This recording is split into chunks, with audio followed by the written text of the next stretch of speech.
tem uma formação do nosso córtex pré-frontal total, né, em conexões e tudo mais, que ajudam a gente a fazer uma regulação de comportamento, a controle de impulsos. Então, vem aquela emoção, a gente não tem o cérebro preparado para controlar impulso, a gente faz, a gente coloca para fora, a gente age. Tem muito adulto que é assim até hoje, né? A gente vê adulto com dificuldade de Muito regulação, facilmente. é uma coisa absurda.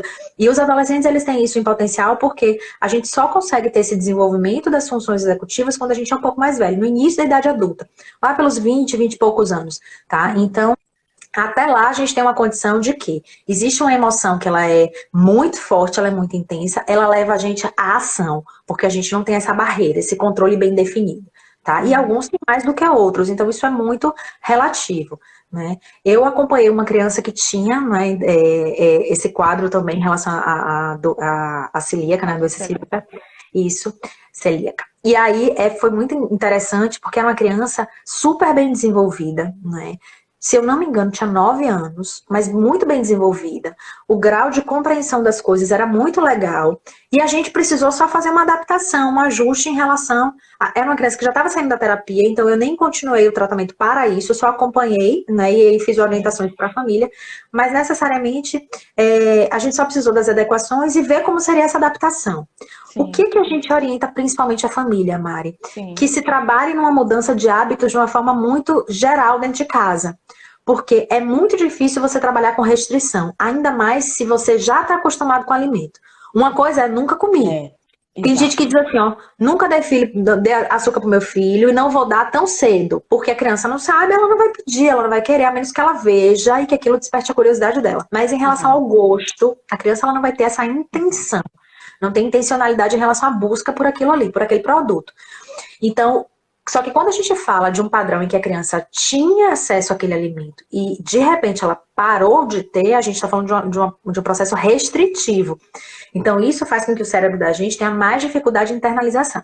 É como se ele reagisse mal, fosse mais querer se rebelar.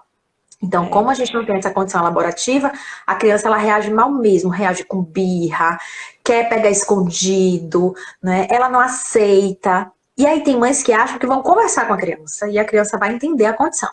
Lembra daquilo que você passou, foi porque você comeu isso. Não adianta. A criança não faz associação lógica. Isso é pra gente adulto, tá? Então, o que a gente tem que fazer?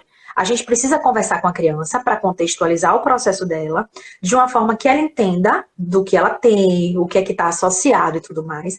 Mas a gente precisa cuidar do ambiente em que essa criança, né, principalmente tem uma convivência mais forte, para que esse ambiente ele não traga isso enquanto estímulo e não traga para a criança essa noção de restrição dessa forma tão dura, tá? Então a gente tira do estímulo de uma forma mais organizada, né, entrando num processo mesmo de uma construção sistêmica, né, desse elemento para que a gente mude hábitos. E aí essa mudança de hábito é o quê? É evitar realmente trazer para casa, ter em casa.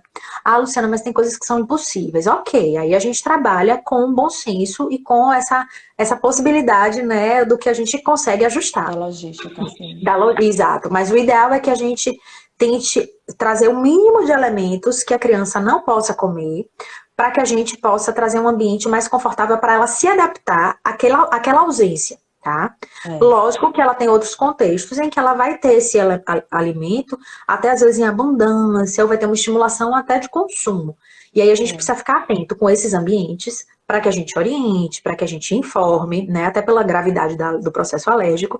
Isso. E também a gente precisa trabalhar com a criança esse entendimento de que, ó, talvez na escola tenha, e aí você não pode e tudo mais. E aí a gente entra num outro processo, que é o processo de psicoeducação.